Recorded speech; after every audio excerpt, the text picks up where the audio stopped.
Querido irmão, querida irmã, hoje estamos celebrando a Quinta-feira Santa e hoje a Palavra de Deus, na primeira missa, a Missa da Unidade, ou também conhecida Missa do Crisma, nos traz um pouquinho sobre a nossa vocação de enquanto crismados e evangelizadores.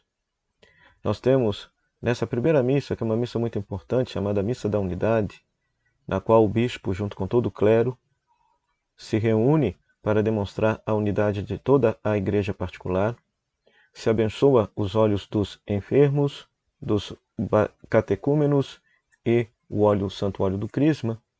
Então, nessa missa, se proclama uma palavra toda especial. Isaías capítulo 61, versículo 9, Apocalipse capítulo 1, versículo 5 a 8 e Lucas capítulo 4, versículo 16 a 21. Convido você a fazer uma breve meditação nesse programa O Pão da Palavra Especial.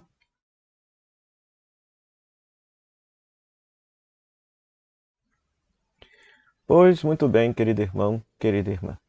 Em Isaías, capítulo 61, versículo 1 a 9, nós temos um texto muito bonito, no qual o profeta diz que Deus lhe ungiu com o dom do Espírito Santo para dar a boa nova aos humildes, curar as feridas da alma, pregar a redenção para os cativos e a liberdade para os que estão presos, proclamar o tempo da graça do Senhor. Aqui está sendo descrita a missão do profeta como pregador da salvação e do amor de Deus pelo seu povo, agora purificado pelo exílio. Vale ressaltar que aqui é o terceiro profeta Isaías que está fazendo este anúncio. É o profeta que anunciou a palavra de Deus para o povo no pós-exílio da Babilônia. E o grande tema desse anúncio é justamente a libertação, através da qual Deus reconduz o povo à sua própria terra e faz com este povo um novo pacto, uma nova aliança, e o tornará um povo sacerdotal. Então é muito interessante porque aqui o profeta Isaías está fazendo uma releitura de Êxodo capítulo 19, versículo 6, onde fala que o povo de Deus é um povo sacerdotal. É um povo escolhido por Deus para ser um povo sacerdotal, um povo para ser, digamos assim, intermediadores entre Deus e toda a humanidade. Pois é essa, na categoria religiosa, a função do sacerdote. Intermediar, ser o intermédio entre o povo e o próprio Deus. E veja que é justamente esta primeira leitura, Isaías capítulo 61, versículo 9, que quando nós vamos lá para Lucas capítulo 4, versículo 16 a 21, Jesus vai a Nazaré e lê este texto. Diz o texto: deram-lhe o livro do profeta Isaías e ele achou a passagem que está escrita. Então ele faz questão de ler essa passagem e lê-la de propósito. O Espírito do Senhor está sobre mim, porque ele me consagrou com a unção para anunciar a boa nova aos pobres, proclamar a libertação aos cativos, aos cegos a recuperação da vista, para libertar os oprimidos e para proclamar o ano da graça do Senhor.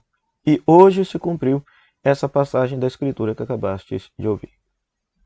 Então, com Jesus se estabelece a nova e eterna aliança. E tudo tem valor porque tudo procede de Jesus, que é o Cristo, o ungido do Pai. Aquele que recebeu a unção plena do Espírito Santo para salvar toda a humanidade. Então, este texto de Isaías 61, então, é muito interessante. Por quê? Porque ele serviu de paradigma para a missão de Jesus. Jesus assume como sua missão a missão anunciada pelo profeta lá no capítulo 61, versículo 9. Ele é ungido por excelência por Deus para curar, para libertar, para salvar, para redimir, para proclamar o ano da graça, ou seja, o perdão dos pecados, o ano do jubileu, o ano da libertação. É interessante que lá, se você ler o texto de Isaías 61 por completo, vai falar que também se tem o ano da vingança, o tempo da vingança de Deus. E Jesus não lê esse trecho na sinagoga. Por quê? Porque o rosto de Deus que Jesus vem apresentar é um rosto absolutamente compassivo, misericordioso e bondoso. E o que é que isso tem a ver conosco? Então nós temos lá Apocalipse capítulo 1, versículo 5 a 8, que é praticamente o iniciozinho do livro do Apocalipse, que é uma saudação, e lá se diz que, veja, a Jesus que nos ama, que por seu sangue nos libertou dos pecados e que fez de nós um reino, sacerdotes para Deus e Pai, a Ele glória e poder em eternidade. Então é muito interessante que Jesus, ao entregar a sua vida por nós na cruz, perdoou os nossos pecados, nos conquistou para Deus, fazendo com que nós sejamos o reino de Deus e, ao mesmo tempo, nos fez sacerdotes.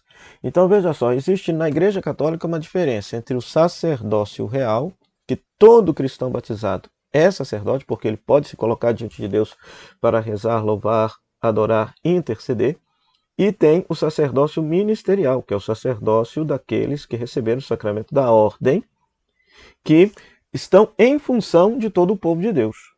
Então é muito interessante porque a Sagrada Escritura, o Novo Testamento, apresenta como o povo cristão como um povo sacerdotal. Um povo sacerdotal, um povo que pode louvar, adorar, rezar e se colocar diante de Deus. E dentro dessa perspectiva, aqueles que receberam o sacramento da ordem, então estão a serviço do povo de Deus para santificá-los com o sacramento e a pregação da palavra.